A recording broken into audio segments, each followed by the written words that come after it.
2 நண்பர்கள் அந்த ஊர்ல நடக்கிற மராத்தான் போட்டியில கலந்துக்கிறாங்க. 2 பேருமே நல்ல திக்கஸ்ட் ஃப்ரெண்ட். அதுல ஒரு ஃப்ரெண்டு சொல்றாரு, "எப்பா இன்னைக்கு நடக்கிற மராத்தான்ல நான் வந்து ஃபர்ஸ்ட் பிரைஸ் வாங்கணும்" அப்படின்னு சொல்லிட்டு வேகமா குடுகுடுன்னு ஓட ஆரம்பிக்கிறாரு. ஆ எல்லாரையும் தாண்டி இவர் ஓடி முன்னாடி போயிட்டுருக்கும்போது, ஒரு கொஞ்ச நேரத்துல ஒரு இடத்துல கால் வலிக்குது அப்படின்னால உட்கார்ந்துடுறாரு. இவருக்கு பின்னாடி வந்த அத்தனை பேருமே முன்னாடி கிராஸ் பண்ணி போயிடுறாங்க. கொஞ்ச நேரத்துல அவரோட ஃப்ரெண்டு வர்றாரு. பார்க்குறாரு, "என்னப்பா நீ இவ்ளோ ஸ்பீடா ஓடுன, இன்னைக்கு சாம்பியன்ஷிப் எல்லாம் எடுக்கணும் அப்படின்னு சொல்லிட்டு வந்த. என்னாச்சு இங்க உட்காந்துருக்க?" அப்படின்னு கேட்குறாரு.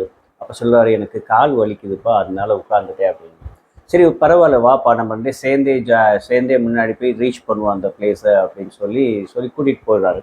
அப்ப அந்த நண்பருக்கு அப்பதான் தெரிஞ்சுச்சு, வாழ்க்கையில நம்ம முன்னாடி ரொம்ப பேர் வந்திருப்பாங்க, பின்னாடி ரொம்ப பேர் வருவாங்க, சப்போர்ட்டுக்கு இருப்பாங்க. ஆனா, லைஃப் டைம் நம்ம கூடயே துணைக்கு இருக்கிறது யாருன்னு கண்டுபிடிச்சு, அவங்களோட நல்ல ஃப்ரெண்ட்ஷிப் வச்சுக்கிறது தான் உண்மையான நட்பு.